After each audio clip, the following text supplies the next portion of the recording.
मुख्यमंत्री आणि उपमुख्यमंत्र्यांचं काम उत्तम चाललेलं आहे। एकनाथ शिंदे महाराष्ट्राचे मुख्यमंत्री आणि मंत्री राहिलेले आहेत।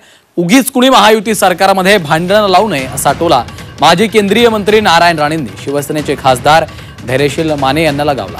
उपमुख्यमंत्री एकनाथ शिंदे हेच खरे जनतेच्या मनातले मुख्यमंत्री असल्याचं माने यांनी म्हटलं होतं। त्यावर राणे यांनीही प्रतिक्रिया दिली आहे। नारायण राणे यांनी सहकुटुंब शिर्डीमध्ये जाऊन साईबाबांचं दर्शन घेतलं। रामनवमी निमित्तानं राणे सहकुटुंब साई दरबारी आले।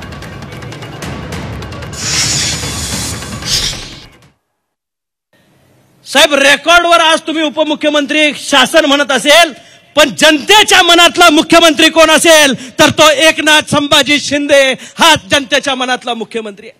आणि मला मुद्दामून सांगितलं पाहिजे, हु इज एकनाथ शिंदे पासून सुरू झालेला प्रवास जगाच्या गुगलनं रेकॉर्ड मोडलं होतं। एकनाथ शिंदे साहेब कोण आहेत हुडकत होते। आज तळागाळातल्या शेवटच्या माणसाला जरी कुठं जाऊन विचारलं आणि साहेबांची गाडी थांबली तर बारकं शेमडं पोरगं सुद्धा येतंय आणि शिंदे साहेब आले म्हणताय। ही ओळख 2-2.5 वर्षामध्ये खऱ्या अर्थाने एकनाथ शिंदे साहेबांनी तमाम महाराष्ट्राच्या नवतरुणांच्या हृदयावर कोरून ठेवली। हे राजकारणात आज आलो नाही, सगळ्यांपेक्षा जुना आहे। आता आहेत का राजकारण त्यांच्यापेक्षा? ऐकून घ्या, शिंदे साहेबही राजकारणात मोर दॅन 50 वर्षापेक्षा जास्त काळ आहेत। महाराष्ट्राचे मुख्यमंत्री मंत्री राहिलेले आहेत। बरं वाईट कळतं ना, कशा दोघात लावता? एक सांगा ना, नांदा सौख्य बरे बरं होईल।